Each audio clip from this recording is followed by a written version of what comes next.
The Houthis, officially known as Ansar Allah, are a Zaidi Shia rebel movement from northern Yemen.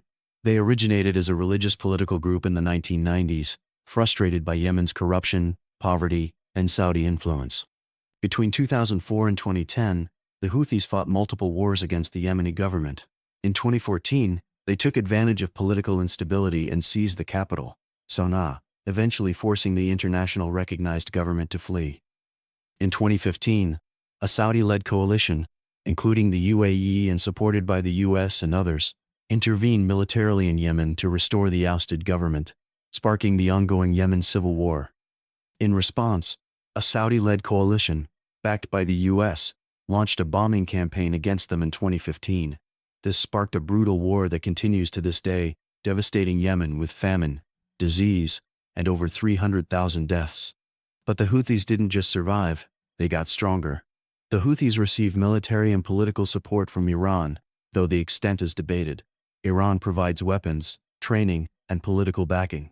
This has led to accusations that the Houthis are Iran's proxy in the Arabian Peninsula, especially by Saudi Arabia and the United States. Since 2023, the Houthis have launched missiles and drones at ships in the Red Sea, claiming to support Palestinian resistance and protest Israeli and Western actions. Their attacks are seen as part of the wider Iran-led axis of resistance. The Red Sea isn't just any body of water, it's a geopolitical artery.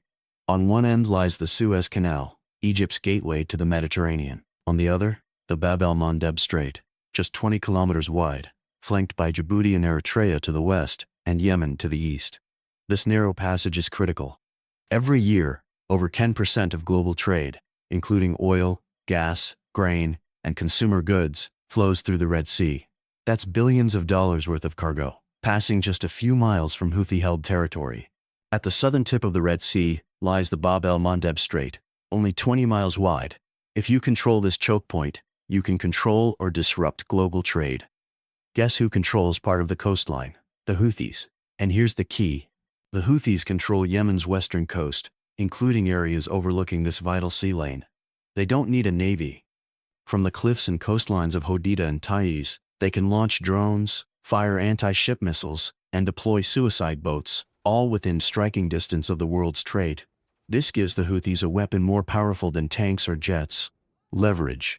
Since late 2023, the Houthis have been targeting commercial vessels, claiming they're acting in support of Palestinians in Gaza and resisting Western imperialism. But let's be clear.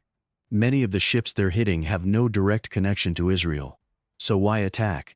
Because every missile that hits a ship sends a message to the world. If you ignore us, we'll disrupt. Since late 2023, a mysterious and dangerous pattern has emerged in the Red Sea. Cargo ships under foreign flags are being attacked by missiles, drones, and naval mines, launched from the shores of Houthi-controlled western Yemen. But these aren't random acts of piracy. They're highly coordinated with a clear political message. So what exactly are the Houthis trying to say? The Houthis claim they are acting in solidarity with Palestinians. After the outbreak of war in Gaza between Israel and Hamas, they declared that any ship linked to Israel or its allies would be a target. Their justification? They accused the US, UK, and Western powers of backing Israeli military actions. And through their attacks on Red Sea shipping, they say they are applying pressure on the global system that enables that war. In their own words, if you support Israel, your economy will feel the consequences. But is it just about Gaza? Not quite. This is part of a much wider regional strategy. The Houthis are one piece of a bigger puzzle known as the Axis of Resistance, an Iran-backed alliance that includes Hezbollah in Lebanon, Shia militias in Iraq, and Hamas in Gaza. When one part of the alliance is under attack, the others step in to escalate pressure elsewhere. This keeps Israel, the US, and their allies spread thin, fighting on multiple fronts. The Houthis, with their strategic location on the Red Sea, are Iran's naval wildcard. Iran views the Houthis not just as fellow Shia Muslims, but as a strategic ally in its broader campaign to challenge Saudi Arabia, Israel, and US influence in the Middle East.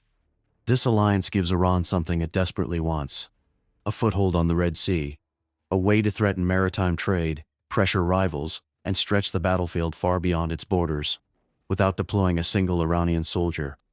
The Houthis' rise in military power didn't happen overnight.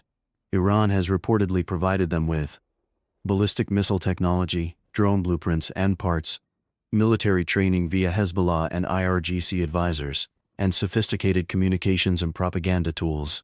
UN investigators and intelligence agencies have linked many of the Houthis' weapons to Iranian origin, including missiles with Farsi labels and drone models identical to those used by Iran's Revolutionary Guard. Some experts describe the Houthis as Hezbollah of the Arabian Peninsula, a proxy force, armed and supported to carry out Iran's agenda without direct confrontation. Together with Hezbollah in Lebanon, Shia militias in Iraq, and Hamas in Gaza, the Houthis are part of what Tehran calls the axis of resistance. It's not just military, it's ideological. These groups claim to fight Western imperialism, Zionism, and Sunni dominance led by Saudi Arabia. But behind the slogans lies realpolitik. Each group serves a purpose. The Houthis' purpose: keep the Saudis tied down in Yemen. Disrupt global shipping. The Red Sea is no longer just a waterway, it's now a war zone. And that shift is shaking the foundations of global trade. Every year, over 12% of global container traffic, around 8% of the world's oil, and vast amounts of grain, electronics, machinery, and essential goods. The Suez Canal, fed by this route, is one of the world's most critical maritime shortcuts, linking Asia and Europe. But the Houthis have changed all that. With missiles, drones, and naval mines, the Houthis have made the Red Sea too dangerous for many shipping companies. As a result, dozens of global carriers, like Maersk, Hapag-Lloyd, and MSC, have suspended Red Sea operations, rerouting their vessels around Africa via the Cape of Good Hope.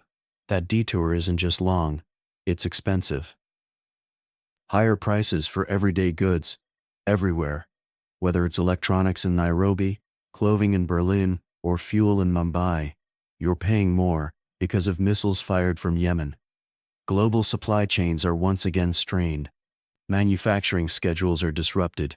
Inflation pressure is rising, just as the world recovers from the COVID-19 and Ukraine war shocks.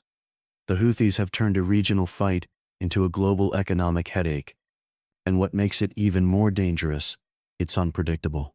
In response, the US and allies launched Operation Prosperity Guardian, deploying warships to protect commercial vessels. So, why are the Houthis firing at ships in the Red Sea? Because they can. Because it hurts their enemies.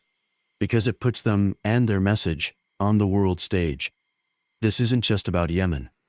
It's about power propaganda and the next phase of Middle East warfare, on land, at sea, and online. Subscribe to Conflict Explained for more clear, bold breakdowns of global conflicts.